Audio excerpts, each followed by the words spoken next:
Tom Ford did it again. They just released a new fragrance, Tom Ford Noir Extreme Parfum. They jumped on the Parfum bandwagon along with many other brands, mostly designer, of course. This one is called Tom Ford Noir Extreme Parfum. This one is kind of a flanker of a flanker. I do have the original and I love the original. I'm excited to give you my thoughts on this brand new 2022 release, so make sure to stay tuned.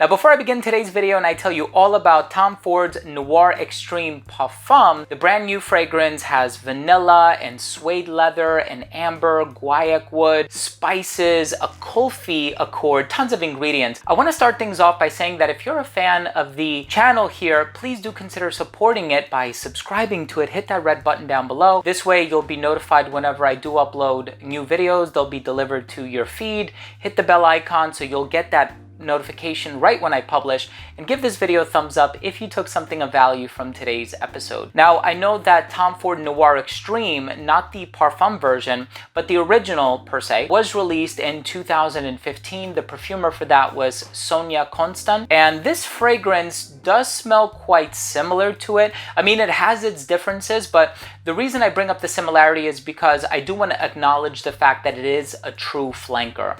A lot of times what brands will do is they will keep the same name, keep a similar presentation, but for whatever reason, the fragrance smells completely different. Case in point being Calvin Klein Eternity Parfum.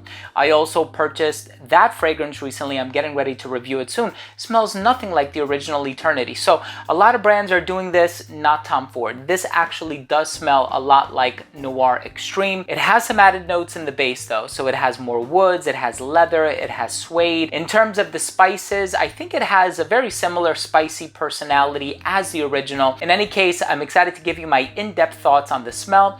Let's start things off with the presentation.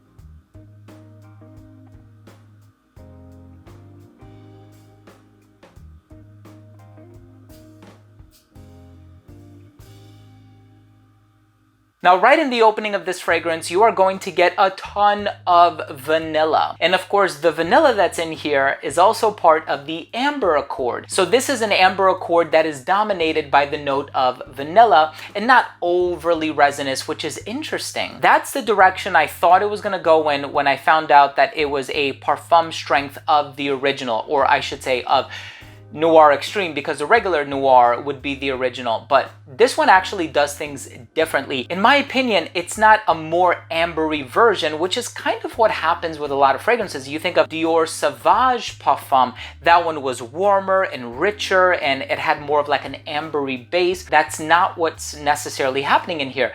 This one actually added two types of leather in the base. So you have regular leather and you have suede leather. So that smooth suede leather touch is probably a more prominent take on what was also found in the original, because the original has saffron in it. And saffron is an ingredient that gives off a leathery vibe. You think of fragrances like Tuscan Leather by Tom Ford. Saffron is doing a lot of magic in that fragrance to ensure that it comes across smelling like leather. And that's very similar to what's happening in this composition, as a matter of fact. So the saffron in here is definitely alive and well. Never overshadows the vanilla. The vanilla is definitely the star player in this show. So basically, to put things in layman's terms, if you like a spicy vanilla fragrance, you're gonna fall in love with this. The touches of leather in the base are a really nice addition. I'm sure there's probably cashmeran in here, which kind of gives it that smooth quality, that almost musky, leathery, smooth quality in the base. There's a certain creaminess about it. Guaiac wood is giving it a really nice conclusion. And then of course you have this kulfi note, and it's a type of ice cream that usually has spices in it, one of those spices being cardamom. And yes, in addition to that saffron spice that I get in here, I also get a lot of cardamom. Now the cardamom again is secondary to the vanilla. This is really a gourmand fragrance as far as I'm concerned, but the cardamom is really nice. The vanilla is very decadent and very delicious smelling, and I like that the spices are not too overbearing in this fragrance. Certainly there's a lot of other fragrances where there's a spice overdose, and for a lot of people I just think it wouldn't resonate with them, it wouldn't click with them. This one is very easygoing, so I'm a fan of this fragrance. I personally love it. And another thing that I really like about it in the dry down, it actually reminds me of a fragrance that I worked on, which is Arcanum by Navitus Parfum. And so I guess once the dry down hit me, it kind of became nostalgic for me. So I'm gonna be wearing this for more than one reason, but I'm gonna have to wait a bit. This is not the right time to wear it. This is really heavy for the summertime, and I know it's gonna be summer until formally the 3rd week of September or something like that. So ideally, this is the type of fragrance that I'm gonna wait until like October, December, or maybe November, right? Find a nice middle ground to wear. I'm definitely gonna be wearing this a lot in the upcoming fall and winter.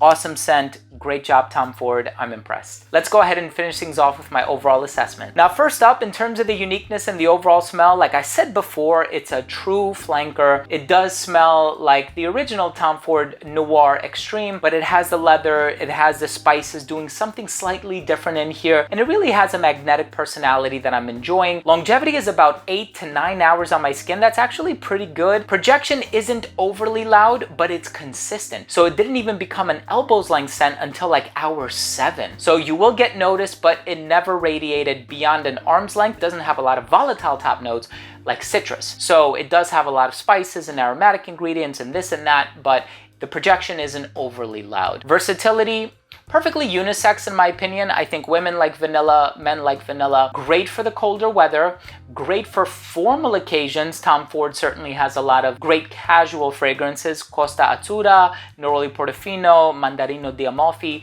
So I would say, you know, save this one for formal occasions, and the presentation on it is also very, very nice. I truly am a fan. I like the old all gold look to it, whereas the previous version I think was gold and black if I'm not mistaken, but this looks really sleek, really sexy, and it has a really classy and expensive looking presentation to it. My final verdict on this fragrance is if you're looking for a slightly spicier, vanilla driven and leathery take on the original Tom Ford Noir Extreme, the Parfum version will serve you very, very well. Beautifully done with the amber and the woods, and I know there's also jasmine in here. I don't really get much jasmine and much of the other notes, but I love this one.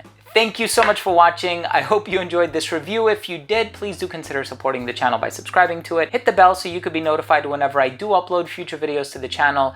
And again, give this video a thumbs up if you enjoyed it. Thank you for watching. Love you guys. We'll see you tomorrow. Bye.